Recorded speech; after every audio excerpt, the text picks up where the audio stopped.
Well, my name is Art Heeney.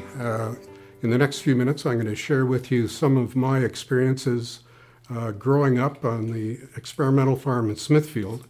I've been a Brighton resident on and off since 1960, and for me, the experimental farm was the focal point of my youth and a place of great wonder and almost magic. The reason we came to the farm in Smithfield was my dad's employment. Dad received his training after the war by going to MacDonald College at McGill, where he got a degree in agronomy. Then he followed that doing his graduate work at Michigan State. And frankly, it was about that time that I came on the scene. And interesting story, Dad, we were in Lansing, Michigan, and he didn't want me born in the U.S., so he sent my mother by train back to Ottawa, where I was born. At any rate, Dad was a scientist, an incredibly intelligent man who was, if not first in his class, second in his class. In every one of his endeavors, he was right at the top. He was a remarkable guy and gifted in many ways. So it was because of his work that we came to Smithfield. It was an interesting place, and at the time Dad had the opportunity to go to either British Columbia to an experimental farm there or to Smithfield, and he chose Smithfield. And I always consider that to be a great stroke of good fortune for me. So my early years were spent in Ottawa. I lived there until I was 10 years old in 1960, and Dad was transferred, as I said, to the experimental station in Smithfield. An interesting side note, Dad was an incredibly intelligent person. As I suggested, he was a navigator during the war, flew all over the world, a 20-year-old finding his way literally around the globe.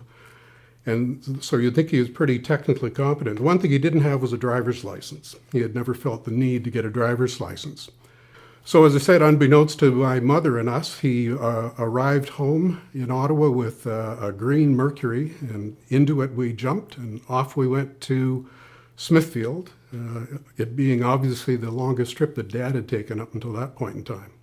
The experimental farm concept was an interesting one.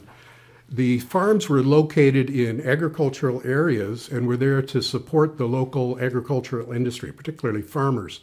So in the case of the Smithfield experimental farm, it was vegetables and fruits only. There were no animals on the farm other than my dog.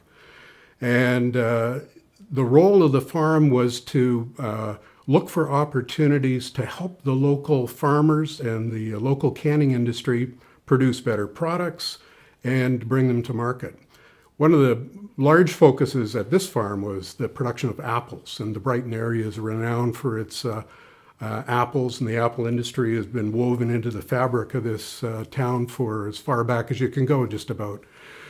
The farm attempted to develop new varieties of apples that would better suit the growing conditions in the area and also the needs of the local canning industry. And they were very successful in that regard, introducing a number of new varieties.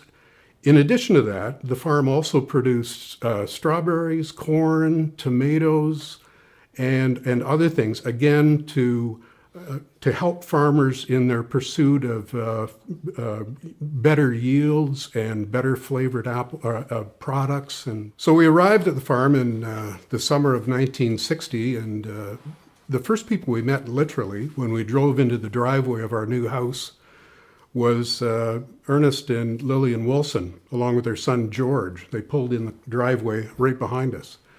As it would turn out, George and I would become fast friends. He lived on the farm as well. He lived on one corner of the farm. I lived on the other corner of the farm. It was 300 acres, and having come from the city, this was quite a change. I learned to enjoy it, but it did feel quite foreign when I first got there.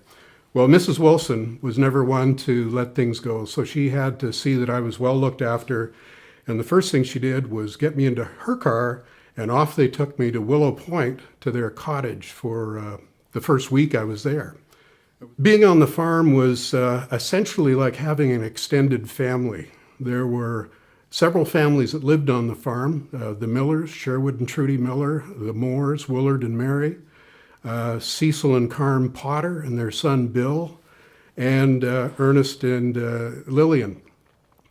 George and I, being the age we were, I guess, were a little bit rambunctious, and we're always looking for something interesting to do, and there was no shortage of interesting things to do on the farm, that's for certain. I recall that we were looking for ways to make money. We wanted small businesses so that we could become rich entrepreneurs. One year we decided that we'd produce maple syrup.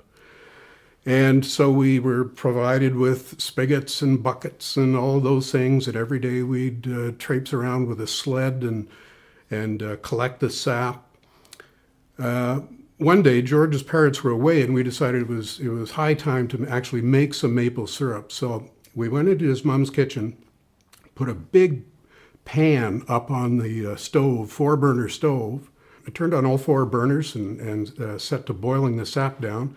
As everybody knows, it's 40 to 1, and we never thought about where the 39 goes, but we merrily played cards, and the door opened a couple of hours later, and in came Mrs. Wilson, and she shrieked.